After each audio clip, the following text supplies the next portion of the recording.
Voilà, à qui faut-il faire confiance? On vous propose un médicament générique et aujourd'hui, de plus en plus de médecins vous disent qu'ils ne sont peut-être pas aussi efficaces que les vrais. On vous dit sur Internet que tel restaurant ou tel hôtel sont formidables et puis vous vous rendez compte après coup que en fait, l'avis sur Internet a été posté par le restaurateur ou l'hôtelier lui-même. Dans l'alimentation aussi, on vous dit que cette pizza aux 3 fromages est sublime, excellente, onctueuse et puis en fait, il n'y a pas de fromage du tout si ce n'est du fromage analogue. Bref, faux avis, faux semblants, faux amis, on ne sait plus à qui se fier. C'est un peu comme dans cette exposition du Grand Palais dédiée à l'art cinétique, l'exposition Dynamo, avec ces jeux d'optique et de lumière qui vous font parfois prendre des objets pour ce qu'ils ne sont pas. Par exemple, derrière moi, on croit qu'il y a un filet, eh bien, il n'y a pas de filet. On va donc parler de ces médicaments génériques, de l'affaire des laboratoires Teva. On recevra François Chaste du service pharmacie de l'hôpital Cochin-Hôtel-Dieu, Arnaud Daguin, un cuisinier bien connu du Pays Basque qui nous parlera des fromages analogues, et puis Lionel Abasque de Terre d'Aventure qui nous parlera de ces faux avis qui se multiplient sur la toile. On commence par les génériques. Faut-il leur faire confiance? Reportage de Séverine Lebrun, de Olivier Gardette et de Michael Bozo. Et bien sûr, si vous voulez réagir, tweeter, eh bien, le mot-clé, c'est d'enquête.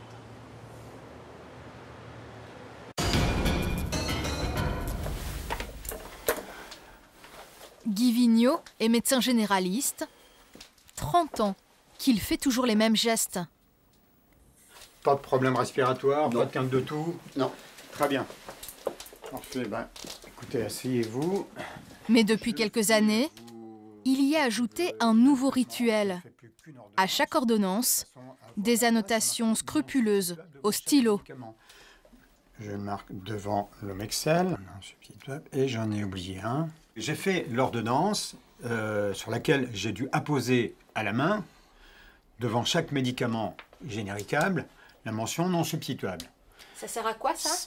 Simplement à ce que mon patient se voit délivrer le médicament d'origine, le médicament princeps, et non pas le générique. J'ai constaté depuis une dizaine d'années que les génériques n'étaient pas copie conformes. J'ai eu soit des inefficacités sur certaines pathologies, soit des intolérances. Donc j'ai fait faire un cachet sur lequel j'ai mis toute substitution, malgré les indications du médecin, sera sous l'entière responsabilité du pharmacien qui s'exposera de ce fait à d'éventuelles poursuites. Monsieur Motagne. Monsieur Vigneault. À la prochaine. Bonne continuation à vous. Le médecin est catégorique. Pas de générique pour ses patients. Selon lui, il ne serait pas aussi fiable que les comprimés originaux. La preuve, ce listing où il consigne toutes ses mauvaises expériences. J'ai là un somnifère générique qui a été complètement inefficace, des antibiotiques, des antiviraux. J'ai également une pilule contraceptive qui a débouché sur une grossesse lorsque le générique a été prescrit. Une autre patiente également, il y a quelques années, qui a fait un choc anaphylactique, c'est-à-dire une baisse de tension énorme, avec obligation d'hospitalisation, avec un générique d'antibiotiques injectables. La liste est longue. Guy Vigneault n'a plus confiance. Comme lui, entre 5 et 20% de médecins utilisent la fameuse mention non substituable sur leurs ordonnances. Pour vous, c'est quoi la différence entre un générique et son médicament d'origine? Pour moi, c'est pareil. Je veux dire, c'est bonnet blanc et blanc bonnet. Quand on a confiance dans son médicament d'origine, on a confiance dans son générique. Les médicaments génériques, ça devrait être systématique. Depuis plus de 10 ans, dans les spots de pub, toujours le même message rassurant. Les génériques sont des copies de médicaments dont le brevet est tombé dans le domaine public. Même composition, même efficacité, mais en beaucoup moins cher. Pour faire des économies, la Sécu voudrait les imposer, mais de plus en plus de Français semblent s'en méfier. Le générique est-il vraiment la stricte copie du médicament d'origine? Et surtout, est-il aussi sûr et aussi efficace? Enquête sur ces comprimés, pas tout à fait comme les autres.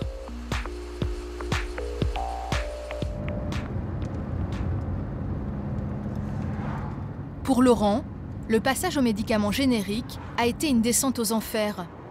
Il est épileptique à cause d'une tumeur au cerveau Depuis qu'il a eu ses premières convulsions en 99, sa hantise, c'est de refaire une crise. Le problème de cette maladie, c'est cette espèce d'épée de Damoclès qui pèse au-dessus de la tête. On a toujours à l'esprit le fait qu'on peut faire une crise n'importe quand.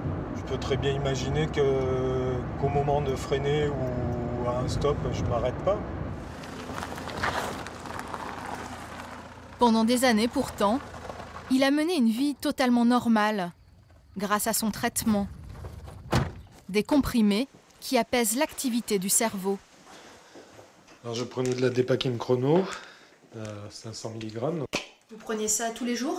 Oui, 2 fois par jour. C'est un anticonvulsivant qui permet d'éviter les crises d'épilepsie. Pendant combien de temps vous l'avez prise? Pendant 8 ans. Et comment ça se passait pour vous? Mon épilepsie était stabilisée. Pas de crise? Pas de crise, non. Un jour, son pharmacien remplace son médicament par un générique. Pour lui, tout va basculer en une nuit, dans cette chambre. J'ai fait une convulsion la nuit. Je ne sais pas ce qui se passe pendant, c'est ma femme qui le voit puisque ça la réveille. Mais je le sais parce que physiquement, je me réveille avec une grosse migraine, avec très mal à l'épaule droite puisque apparemment je dois convulser sur cette épaule et donc ça la traumatise. Et puis une grosse fatigue. La première hypothèse, c'est que sa tumeur a grossi. Laurent subit une batterie d'examens, 2 IRM, un scanner. Son neurologue ne comprend pas ce qui a subitement réveillé les crises, jusqu'à ce qu'il apprenne que Laurent était passé au générique. Le premier réflexe de toute façon du neurologue, ça a été de me dire qui n'était pas surpris qu'il avait eu d'autres cas de résurgence de crise suite à la prescription d'un générique. Et donc son premier réflexe a été de me prescrire la molécule non généricable. Depuis qu'il a repris son traitement d'origine, Laurent a retrouvé une vie normale. Des cas comme celui-là, il y en aurait des dizaines. C'est ce qu'affirme Arnaud Birabin, neurologue à l'hôpital de Rennes. Chaque jour, il filme des patients en pleine crise pour mieux comprendre la maladie.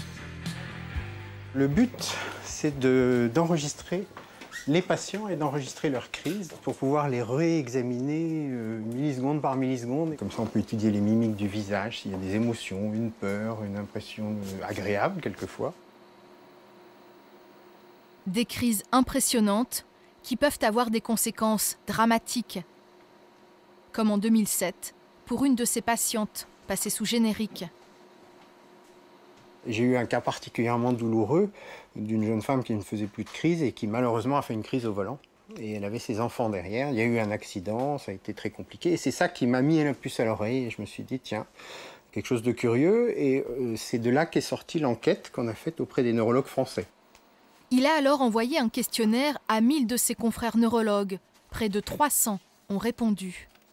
Avez-vous été confronté à des récidives de crise chez des patients équilibrés? Et vous voyez, par exemple, ce neurologue a répondu 50%. Une fois sur 3, le passage du médicament d'origine au générique aurait posé problème. Pour Arnaud Birabin, cela pourrait s'expliquer par une très légère différence entre les deux produits. Les génériques n'auraient pas toujours les mêmes excipients, des ingrédients qui donnent leur consistance et leur couleur aux comprimés. Ce qui varie, c'est les excipients et la façon de fabriquer le médicament. Et dans cette variation de fabrication et d'excipients, cela peut entraîner une légère variation dans la façon dont vous l'absorbez, dans la façon dont il va être disponible pour le cerveau. Et ça veut dire que quand on nous a dit les génériques et les princeps, c'est copie conforme, c'est faux. C'est pas tout à fait vrai. Oui. Le générique ne serait donc pas une stricte copie. Pour le vérifier, nous nous sommes rendus dans une usine de fabrication, à Évreux, dans l'Eure. François Houbard dirige ce site depuis 2 ans. Il fabrique des antihypertenseurs, du paracétamol pour de grands laboratoires de génériques. Il nous explique qu'un médicament, c'est d'abord une substance active. Cette poudre blanche, elle va soigner la maladie. C'est ce qui va libérer la substance active qui va permettre effectivement en fait, de traiter. Il nous montre ensuite les fameux excipients. Ils sont dans ces gros sacs de papier. Par exemple ici, un amidon. On va trouver ici par exemple un lactose. Ici on va trouver du saccharose. Pour lui, pas de doute, un générique et un médicament d'origine, c'est exactement la même chose. Le générique en fait aura ceci d'équivalent avec le médicament d'origine, que la substance active libérée par le principe actif sera quantitativement et qualitativement la même. Donc, ce qui veut dire quoi, ça ? Ça veut dire que finalement, ce qui dans le médicament aura les propriétés thérapeutiques sera la même chose. Voilà. Maintenant, les excipients qui vont apporter des critères de stabilité, des critères de dissolution, des critères de couleur, des critères de goût, peuvent effectivement varier. Ça veut dire que toute la communication qu'on nous a fait depuis 10 ans en disant les génériques c'est bonnet blanc et blanc bonnet, bah ça c'est faux. Non, c'est complètement vrai dans le sens où... C'est pas copie conforme. Si vous me dites que Alors, les excipients peuvent changer, pour moi ça veut dire que c'est pas copie conforme. C'est complètement vrai dans le sens où la substance active aura bien en fait le même effet, donc une même notion d'efficacité, une même notion de sécurité dans le cadre du traitement suivi par les patients. La communication sur le sujet est très sensible. Ce jour-là, nous sommes escortés par le directeur commercial du groupe et la déléguée du lobby des fabricants de génériques. Ils ont un message à nous faire passer, martelé tout au long de la visite. Ce sera en fait les mêmes locaux qui vont être utilisés pour la pesée des produits pour un médicament générique ou un médicament d'origine. Le même environnement va servir aussi bien pour un médicament d'origine que pour un médicament générique. Voilà. Et on va faire exactement en fait, le même type de contrôle. De la même façon, donc cette ligne peut servir à la fois pour un médicament d'origine, à la fois pour un médicament générique. Même personnel, même environnement et même type de contrôle. Si la substance active, celle qui soigne, est rigoureusement identique dans les génériques, comment expliquer les différences ressenties par certains malades, comme Laurent, notre patient épileptique? Nous sommes allés poser la question à des spécialistes du médicament au service pharmacologie de l'hôpital de Limoges. Nous leur avions donné à analyser un comprimé pris par Laurent pour ses crises d'épilepsie, ainsi qu'un de ses génériques. Pierre Marquet, le chef de service, nous confirme qu'il y a bien la même quantité de substance dans chaque cachet. Christian, alors tu as les résultats du... Donc là, je vois strictement ici aucune différence. Ouais. Et là, cette petite différence, là, tu dirais pas que c'est... Celle-ci, là. C'est pas significatif. Non, on ne peut pas faire de différence. Même composition, composant principal, quoi. Ouais, ouais. Même molécule, même quantité, mais pour prouver l'efficacité d'un médicament, il faut l'expérimenter sur des humains. Et là, Pierre Marquet regrette que les génériques d'antiépileptiques soient uniquement testés sur des personnes en bonne santé, contrairement aux comprimés originaux. Pour mesurer l'efficacité thérapeutique d'un médicament, il faut faire des essais cliniques où on va administrer le médicament à des patients malades avec la pathologie à traiter et on va vérifier si le médicament a l'effet escompté, autant, pas autant, etc. Pourquoi on ne les fait pas, ces études ? Eh bien, je pense qu'on ne les fait pas pour deux raisons essentielles. La première, c'est qu'elles ont un coût, mais qui n'est pas un coût majeur par rapport au coût de développement d'un nouveau médicament. Ça enchérirait un tout petit peu le coût du générique, mais vraiment pas beaucoup. Et la deuxième est probablement plus politique, c'est-à-dire on ne veut pas compliquer la mise sur le marché des médicaments génériques pour avoir un maximum de médicaments génériques de façon à ce que la loi du marché fasse baisser les prix. Toutes ces critiques, nous sommes allés les soumettre aux principaux concernés, les laboratoires génériques. Leurs représentants dénoncent une diabolisation. Selon lui, toutes les études prouvent que les copies sont aussi sûres et efficaces que les originaux. Le problème serait uniquement d'ordre psychologique. Dans l'imaginaire collectif, vous avez moins cher, moins bon. À partir de là, vous avez l'effet nocebo qui peut se développer. Et le patient qui dit non, ça me fait moins d'effet, et puis comme ça, j'aurai un retour au produit original pour lequel je suis sûr qu'il m'a toujours très bien soigné. Et par conséquent, là, eh bien, l'effet nocebo s'exerce et le patient veut revenir au produit original. Pour l'agence chargée de la sécurité des médicaments en France, le discours est à peu près le même. Ils contrôlent des comprimés tous les jours. Et selon eux, il n'y a pas plus de problème avec les génériques qu'avec les médicaments originaux. Il peut y avoir des patients chez qui on peut trouver une susceptibilité individuelle différente de la majorité de la population. Mais ça, c'est pas vrai uniquement pour les médicaments génériques, c'est vrai aussi pour les médicaments de référence. Il y a des médicaments qui vont bien marcher chez la plupart des patients et qui, chez certains patients, ne fonctionneront moins bien ou présenteront des effets indésirables qu'on ne retrouvera pas dans la majorité de la population. Malgré tous les discours rassurants, dans les cabinets des généralistes, la défiance persiste. Sauveur Boukris fait partie des plus grands détracteurs des génériques. Cela fait des années qu'il dénonce une histoire de gros sous. Il y a une politique du générique qui est faite vraiment une politique au forcing, une méthode un peu bulldozer, où on a privilégié les intérêts économiques, réduction du déficit de la Sécu, par rapport aux intérêts sanitaires. Certains de ces patients se disent prêts à tout pour éviter le générique. Même s'il faut payer les médicaments, je le paierai.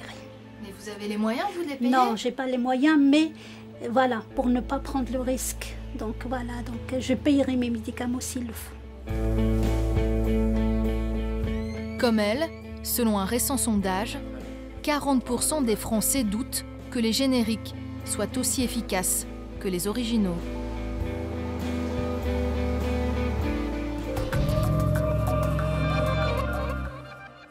Et vous êtes bien sur Complément d'enquête, nous sommes au Grand Palais et je suis là en train de sortir d'une œuvre. Ça s'appelle Le Pénétrable, c'est une œuvre de Soto et il y a comme ça ici beaucoup d'expériences sensorielles assez surprenantes pour la vue, avec ces illusions d'optique qui sont là un petit peu partout. Et je suis avec vous, François Chaste. Vous êtes chef du service de pharmacie clinique au groupe hospitalier de Cochin Hôtel-Dieu. On vient de voir ce reportage sur les génériques. Vous êtes partisan, un chaud partisan de ces génériques. Il faut y avoir recours et peu importe ce qu'on peut en dire par ailleurs. Bien sûr, les médicaments génériques sont des médicaments comme les autres. Ils ne sont ni meilleurs ni pires. Ils peuvent présenter les mêmes effets indésirables, les mêmes échecs thérapeutiques que les médicaments originaux, mais ce sont de vrais médicaments. Alors, on en parle aujourd'hui parce qu'il y a eu cette histoire à l'usine Teva, dans le groupe Teva, l'usine de Sens, l'inversion entre un diurétique et un somnifère qui serait peut-être à l'origine de la mort de 3 personnes. Bon. Et on s'interroge, on se dit, bon, Teva, c'est le premier génériqueur mondial, est-ce qu'il n'y a pas dans la fabrication de ces médicaments certaines précipitations, certaines approximations qui pourraient être à l'origine de cette inversion? Il y a chaque année dans le monde plusieurs dizaines de milliards de gélules ou de comprimés génériques produits. Ce qui s'est passé ce printemps au sein de l'usine Teva est quelque chose qui n'a rien à voir avec le fait qu'il s'agisse d'un génériqueur ou non. C'est une chaîne de production pharmaceutique. Le procureur de la République mène une instruction, on en saura davantage dans les jours ou les semaines qui viennent, mais il s'agit d'une affaire qui ressemble plus actuellement à du droit commun qu'à une affaire de sécurité sanitaire. Vous vous dites a priori intention malveillante. Écoutez, on a eu des inspecteurs de l'agence... Quelqu'un aurait substitué ou inversé de médicaments par malveillance. Rien n'explique ça peut être que... ça. Autre chose qu'une malveillance, à ce stade de ce que l'on sait de ce dossier.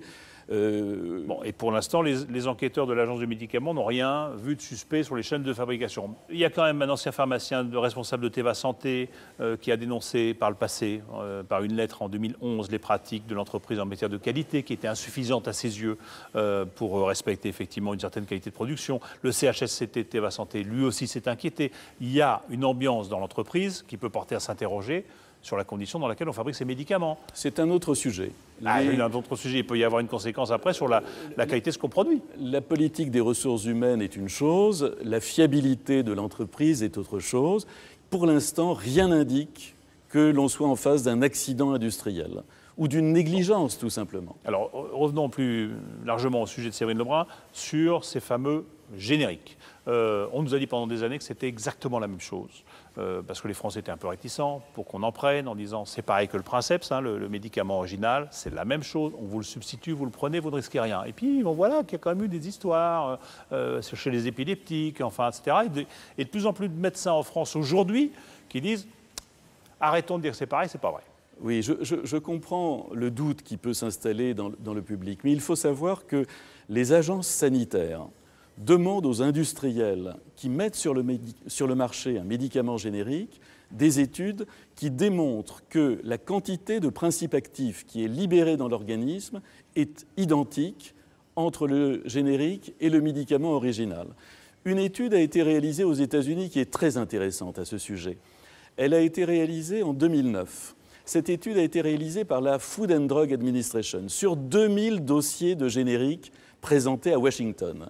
Eh bien, sur ces 2000 dossiers, la moyenne d'écart était de 3,5% en termes de quantité mise à la disposition de l'organisme. Donc, il y a une identité entre un générique... Et qu'entre une pilule originale du Princeps et une pilule d'un générique, il y avait au maximum, enfin en moyenne 3,5 d'écart et dans la fourniture du principe actif. Voilà, absolument. Bon. Et 3,5%, ça n'est pas significatif du tout. Bon, c'est une moyenne, ça peut être un peu plus, ça peut être un peu moins. Alors, je vais rappeler quelques chiffres sur ce que représentent les génériques aujourd'hui en France, puisqu'on sait que longtemps les Français ont été assez hermétiques aux génériques, ils s'en méfiaient. Aujourd'hui, les génériques en France, ça représente 22% des médicaments consommés. Il y a eu une petite baisse en 2011, c'est remonté en 2012, donc c'est pas mal, 22%. C'est 3 milliards de chiffre d'affaires, mais c'est très loin de l'Allemagne, où c'est 64%, du Royaume-Uni, 66%, ou des États-Unis, 75%. On pousse au générique. Je ne sais pas si vous avez un intérêt d'ailleurs à ça. Vous êtes un conflit d'intérêt avec les laboratoires, etc. Je n'ai aucun conflit d'intérêt avec l'industrie pharmaceutique. Bon. On pousse au générique. On le fait quoi? Pour des bonnes raisons sanitaires ou pour faire des économies à la sécurité sociale? Si les médicaments étaient gratuits, on n'aurait pas besoin des génériques. Les grands pays d'Europe du Nord ont déjà choisi l'option générique. Le Sud est en retard, Italie, Espagne et France. Nous allons rattraper ce retard parce que la sécurité sociale, l'assurance maladie, donc les malades, ont besoin des génériques. Bon, et vous, si jamais vous avez le choix entre un générique et un Princeps, vous prenez systématiquement le générique. Je vais vous dire pourquoi. Dans les hôpitaux, dans nos grands CHU, nous utilisons des génériques tous les jours.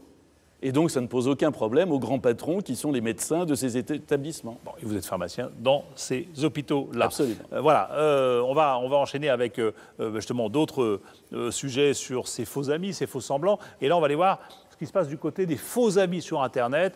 J'imagine que vous regardez un petit peu sur Internet avant de choisir un restaurant, un hôtel, un voyage, etc. Eh bien, sachez que ces avis sont quelquefois authentiques. Hein. Il s'agit d'internautes qui échangent leurs impressions, mais il s'agit quelquefois aussi de faux avis. Et des gens se sont spécialisés et font payer leurs avis. Les plus grands fabricants de faux avis se trouvent à Madagascar. C'est là-bas que Romain Boutilly, Michael Cario et Alexandre